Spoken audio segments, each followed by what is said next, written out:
ዳንኤል እና ቴና ተዋረዱ። ሽማግሌው ለብዙ ጊዜ አይንቀሳቀስም ብለው ሲያስቡት የነበረ ስለነበረ ዛሬ በፕሮግራማቸው ቀን ፊት ለፊታቸው ቆመው ሲያዩት መሬት አይውጣቸው ነው የሆነባቸው። ቴና በድንጋጤ ፌንት ነቅላ ወደቀች። ዳንኤል የሚሆነውን አጥቷል። ዛሬ ሰርጋችን ነው እያለ ካሌብ የሚጠጣ ነገር እሷ ጋር አብረው ይጠጣሉ። ዳንኤልም አይኑን ጮለቅ እያደረገ ሲመለከታቸው ነበር። ቲና እሺ የኔ ፍቅር፣ አዎ ዛሬ ሰርጋችን ነው፣ ግን እንግዶቹ መቼ ነው የሚመጡት? አይመጡም እንዴ እያለች ስትለው፣ አረ ይመጣሉ።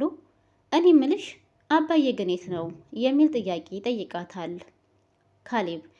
ቲናም አባዬ እኮ ስለደከመው አረፍ ይበል ብዬ ወደ መኝታ ክላስ ወስጀዋለሁ ትለዋለች። ይህንን የተዘጋጀላትን ፕሮግራም ያላወቀችው ቴና ደስታ እውነትን ቤተሰቦቹን ልተዋወቃቸው ነው ብላ አስባ ነበር። ፕሮግራሙ እንዳለችውም ውጭ ላይ ሳይሆን እቤት ውስጥ ይሆንልኝ ብላ በእሷም በተስማሙት መሰረት እሷ ባለችው መሰረት ተስማምተውላት እቤት ውስጥ ነበር የተዘጋጀው። እቤት ውስጥ ተዘጋጅቶ እንግዲህ እንግዶቹ ቆዩ እያለች በምትጠይቀውም ጊዜ ካሌብ ይመጣሉ፣ ቆይ ተረጋጊ እያለ ሲላት ቆይቶ በስተመጨረሻ ላይ ግን የካሌብ አባት ሱፋቸውን ገጭ አድርገው ፏ ብለው ፊት ለፊታቸው በሩን ከፍተው ብቅ ሲሉ መሬት አይውጣቸው ነገር ሆነ። ዳንኤልና ቲና እጅግ በጣም ደንግጠዋል። ምክንያቱም ለነሱ የሽማግሌው ቆሞ መታየት በጣም ዱብዳ የሆነ ችግር ነው። በጭራሽ ሽማግሌው ተንቀሳቅሶ አይተውት አያውቁም። ሁል ጊዜ በዊልቸር ነበር የሚቀመጠው።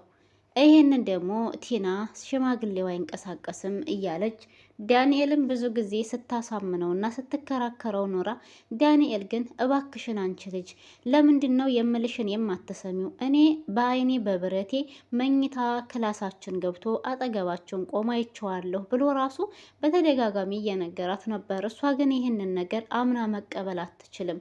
ቆይ አንተ ለምንድን ነው እኔ የምልህን ነገር ማመን ያልፈለግከው? እያለች ጭራሽ ዳንኤልንም ስትጮህበት ነበር የነበረው ማለት ነው ቲና።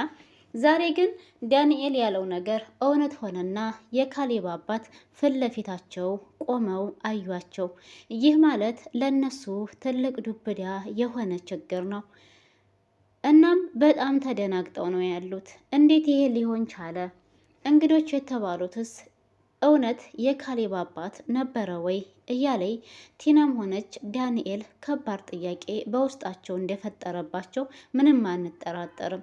ሲጠብቁት የነበሯቸው እንግዶች እነዚህ አልነበሩም። ትሁትም ብትሆን ምግቡን ለምን ሳሎን አንወስድም ብላ ስትላት ቲና ኪችን ሄዳ አይ ምግቡን ሁሉም ሰዎች እዚህ እየመጡ ነው የሚያነሱት ብላታለች። ስንት ሰዎች ናቸው በምትላትም ጊዜ 8 ነው 10 ናቸው ብላ ነበር የነገረቻት።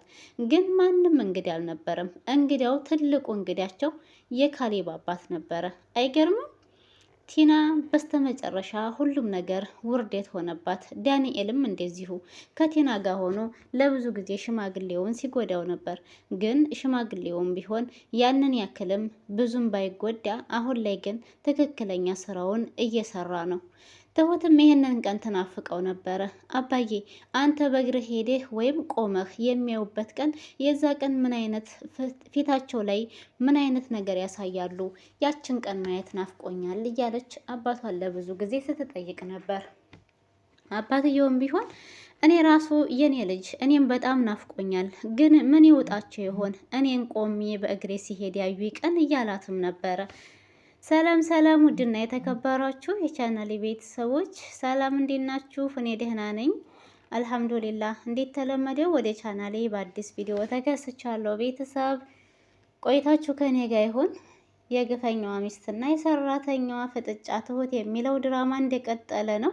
ይህ ድራማ ለሁላችንም እጅግ አጓጊና ተወዳጅ ድራማ ሆኖልናል ማለት ነው። ምክንያቱም በጣም የሚደንቅ ነው። እንግዲህ ቲና እንደምታውቁት የካሌብን አባት ለመግደልና ካሌብ የአባቱን ሀብት ሲወርስ እሷ ለራሷ በእሷ ስም አድርጎላት ከዛ ካሌብንም አስወጥታ ከዚህ ከአዲሱ ፍቅረኛዋ ከዳንኤል ጋር ህይወትን ሀብላ መጀመር ትፈልጋለች።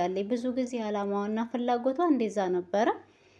ዛሬ ላይ ግን ፕሮግራም እናዘጋጃለን ተብሎ በተባለው መሰረት እንግዲህ ፕሮግራሙ ተዘጋጅቶ ቀኑ ሰዓቱ ደረሰና በፕሮግራማቸው ቀን ግን ያላሰቡት ነገር ገጥሟቸዋል።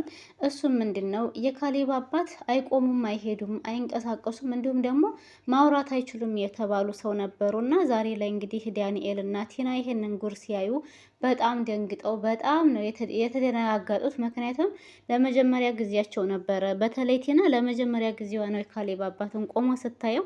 ዳንኤል ግን ከአንድ 3 ጊዜም ያው ትክክለኛ ነገር አልሆነለትም እንጂ አይቶታል። አንደኛ መኝታ ክላሳቸው ውስጥ ገብቶ ነበር፣ አጠገባቸው ቆሞ አይቶታል። ከዛ ደግሞ በቀደም ደረጃ ላይ እንደዚሁ ካሌብና አግዘኛ አባቴን ወደ ፎቅ ለማምጣት አቃተው ደረጃ ላይ ብሎት ይዞ ቆሞ አይቶት ነበር።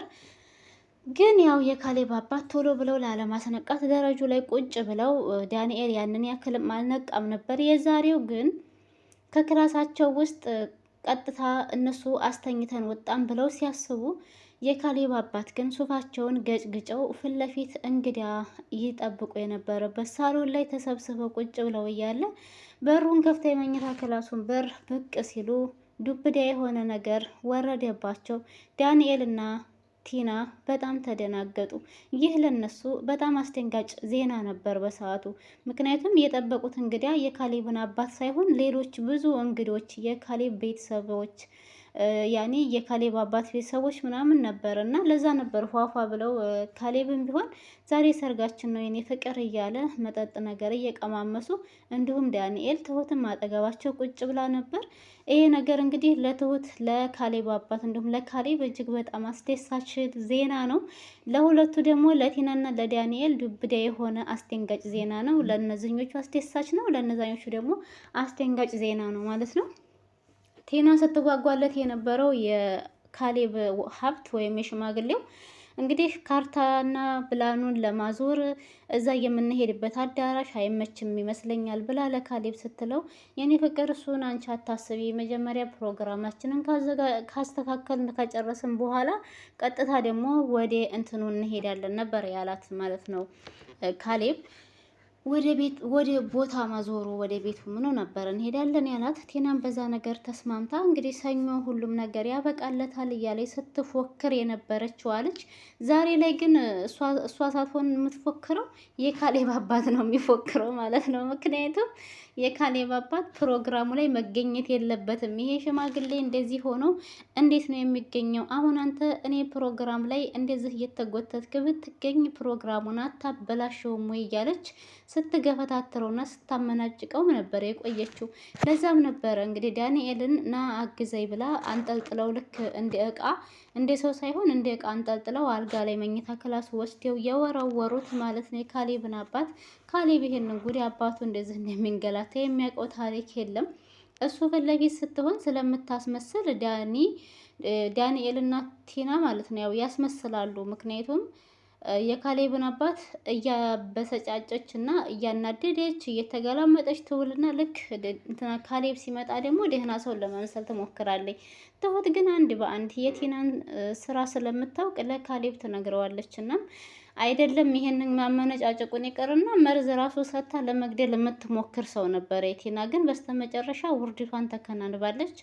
አሁን እንግዲህ በቀጣይ ክፍል ደግሞ ይሄ የካሌብ አባት ከክላስ ውስጥ እንግዲህ ሱፉን ገጭሮ ነው የወጣው ወደ ሳሎን። እንግዲህ ይመጣልና እንግዲህ ይቀመጣል ወደ ተባለበት ቦታ ነው እያመራ የነበረው።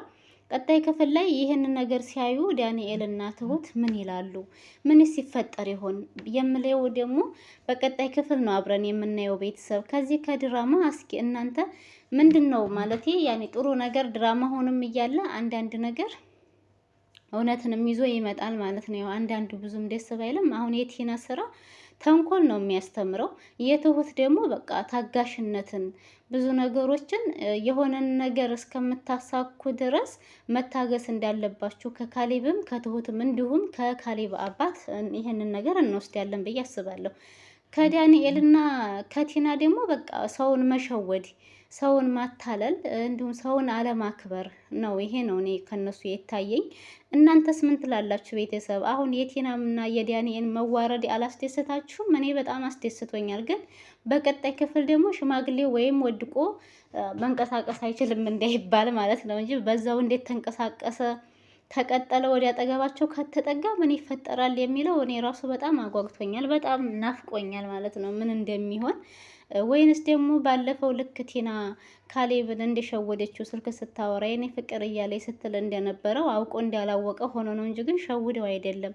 እንደዛ ይፈጠር ይሆን እንደ ቤተሰብ? እናንተ ምን ትላላችሁ? ኮሜንት ላይ ያስቀምጡልኝ። ለዛሬ እዚህ ድረስ ይበቃናል። በያላችሁበት ሰላማችሁ ይብዛልኝ እያልኩ ልሰናበት።